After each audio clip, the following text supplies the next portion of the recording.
was fired, and there was very, very, very dark moments in my life.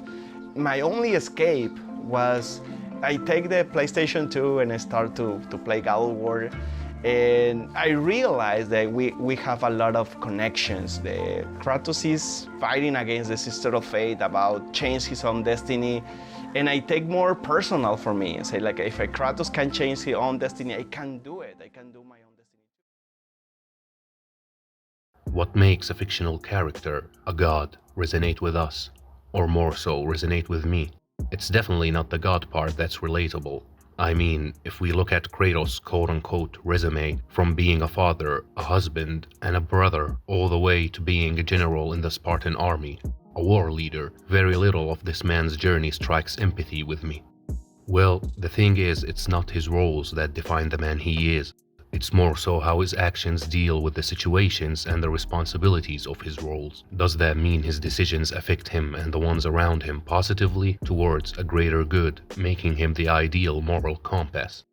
Not at all. In fact, you could argue the exact opposite. Feeling weak and powerless as a kid, Kratos couldn't save his brother Deimos from Ares, the original god of war, which blinded him by rage and fueled his need to conquer as a compensation, where it led him to being tricked into destroying everyone around him, including his wife and daughter, which fueled even more rage accompanied by vengeance. His mistakes were being patched by other mistakes, more and more, etching itself deeper into his psyche on his road to find salvation. He's not trying to lift himself up, but instead, as the villain of his own story, he's trying to take down the others, the gods who acted as pillars to his downfall, and any other soul blocking his path. In other words, he's avoiding to take responsibility of his actions by passing them to others and ending them, thus burying his mistakes alongside. And so, to answer why Kratos, I'll have to go more in depth.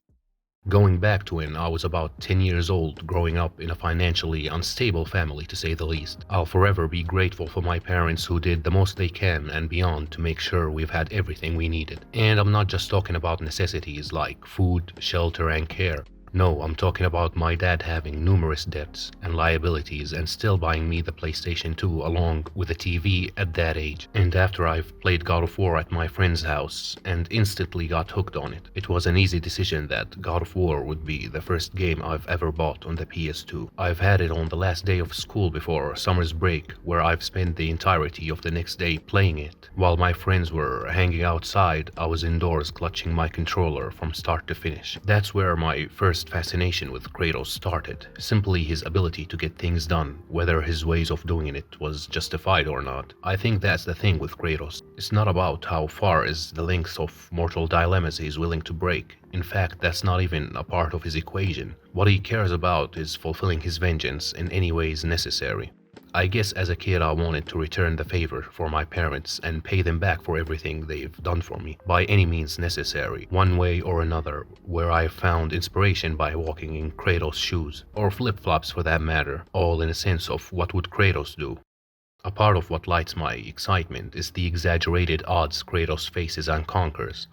In some sense, it's like an 80s action movie hero. No one cares how realistic the odds are. There is something about overcoming ridiculous challenges and fights like it's just another day. And even though this type of character building resonated with me the most when I was younger, I've come to appreciate and enjoy it as I got older as well. Whether it's seeing Kratos body lifting a colossi foot, throwing him off, or impaling a giant sea monster with blades acting as hooks, there is something unrealistically empowering and show-offish that injects dopamine into my brain. I think this character attribute, along with many others, is the mark of a great narrative approach. Relatability is not bound by the culture, language, or customs and traditions only, but by the inner struggles we face on our journey, which shares various emotional themes that are universal, such as pain, fear, uncertainty, etc. The premise of one's overcoming those, if done correctly, such as in God of War, strikes sympathy within a vast majority of players around the world. So I'm positive I'm not the only one who finds connections to my inner struggles within Kratos' journey. Maybe I attend to different parts of the emotional charts on this scheme, in contrast to other people, but so does everyone else, which ultimately renders Kratos irrelevant as a specific character. It could have been Dante from Devil May Cry, Lara Croft from Tomb Raider, or Dante from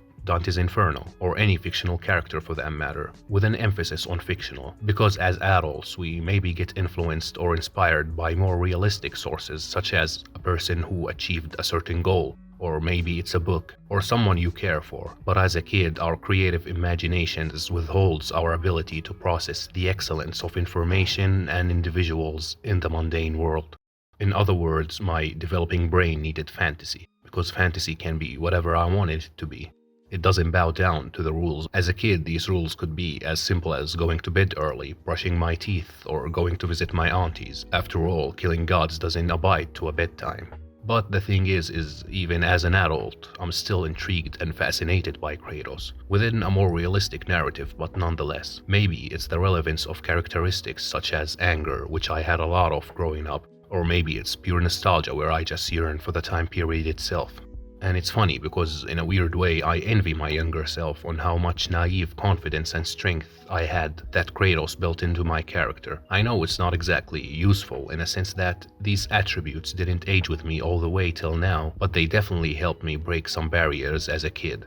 And I don't know, maybe if I'm tracing parts of my personality from all the way back, maybe they did stick with me subconsciously. Whether they are redeemable qualities or not, since Kratos doesn't necessarily uses them for good, it's up for the player, me, to interpret them, which is mostly determined by my upbringing, where my mostly healthy childhood filled in the gaps in a constructive manner that led to a positive change in my behavior, while in contrast the quote-unquote bad side of Kratos affected the areas where I mentally struggled and fed into the depressive states I went through, which renders the good, the bad, and the ugly of these qualities as reflections of me implemented in a fictional character, a hero I look up to, manifested by my own state of mind.